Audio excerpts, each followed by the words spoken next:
एक तरफा सारे बैकवर्ड और सवर्ण इकट्ठा होकर के उस पर मुस्लिम भी कुछ हद तक जुड़ा, जिसके चलते ये परिस्थितियां बनी और भाजपा को भारी बहुमत से विजय मिली। क्या आप ये कहना चाहते हैं एक जात के खिलाफ वहाँ पर सारी जातियाँ एकजुट हो गई? निश्चित रूप से कहा जा सकता है। एक क्या कहते हैं, एक माहौल ऐसा बनाया गया कि जात विशेष को लेके एक तरफ थी और बाकी सारी जातियाँ एक तरफ थी, जिसके चलते परिणाम आया जिनका वोट कट रहा है वो लोग हैं कहाँ।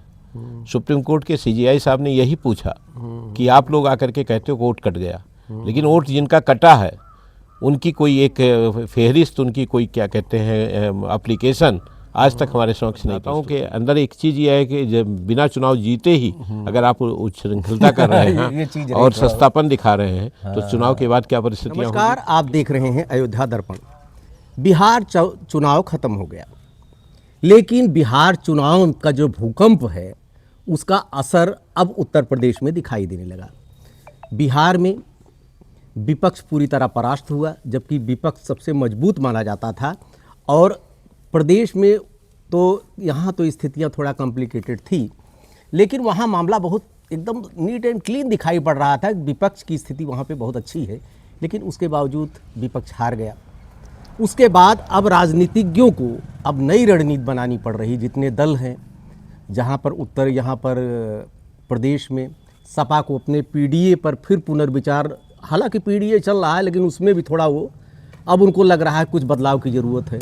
और भारतीय जनता पार्टी तो अति आत्मविश्वास में चली ही रही है। हमारे साथ वही हैं पूर्व डीआईजी बड़े भैया अरविंद सेन यादव जी।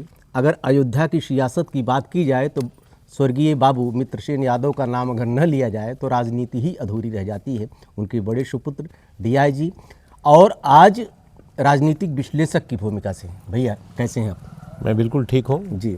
आपके दर्शकों को जो अनुदिन उनकी संख्या बढ़ रही है जी, आपके फॉलोअर्स की, सबको मैं नए वर्ष की मुबारकबाद देता हूँ और स्वागत करता हूँ आपका और आपके दर्शकों का।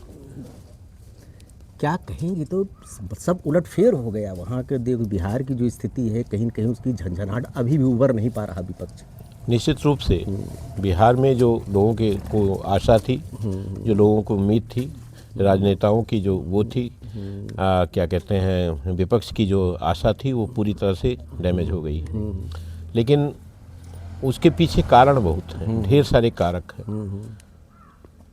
वहाँ जो नेतृत्व दिखाई दे रहा था वो एक पार्टी विशेष का दिखाई दे रहा था, व्यक्ति विशेष का दिखाई दे रहा था। यद्यपि उन्होंने कुछ लोगों को अपने साथ से जोड़ने की कोशिश की, लेकिन वो कहीं न कहीं वो उनका प्रयास असफल रहा और परिणाम उनके सापेक्ष नहीं गया।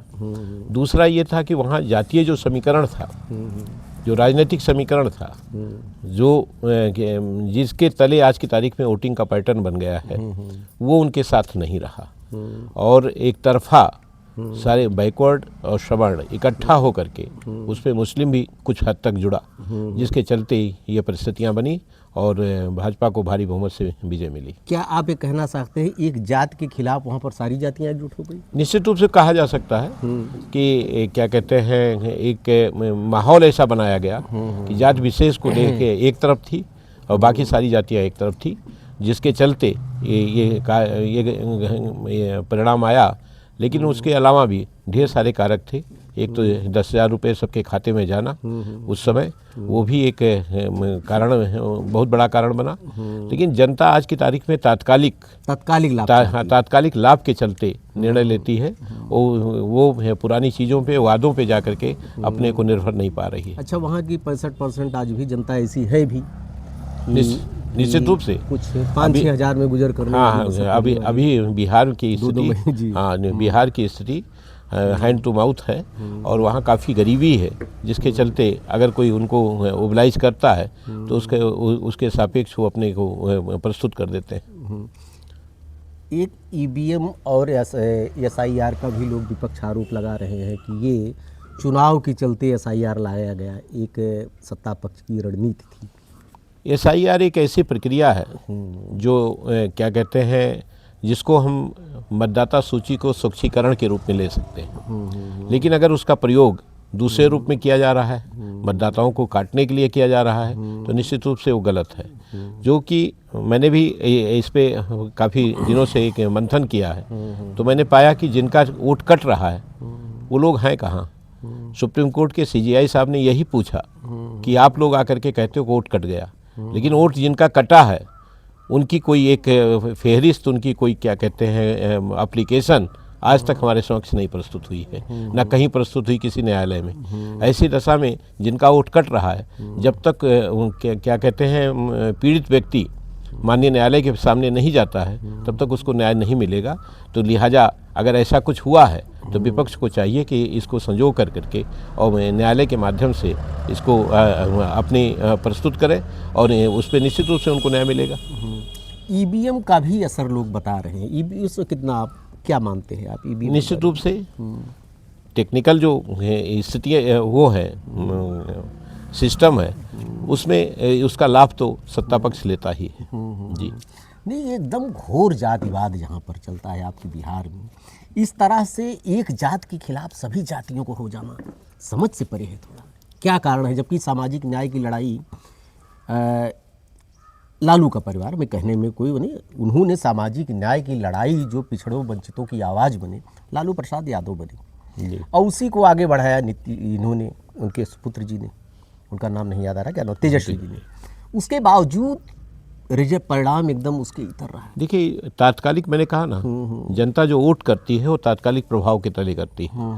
तात्कालिक तौर पे जो परिस्थितियां बनी उसमें उन्होंने माननीय लालू जी द्वारा जो सामाजिक न्याय की लड़ाई लड़ी गई थी उसको उन्होंने भुला दिया और अपने तात्कालिक लाभ के तले जो जातीय समीकरण बना उसके तले वोटिंग हो गई, जिसका परिणाम भाजपा के पक्ष में रहा।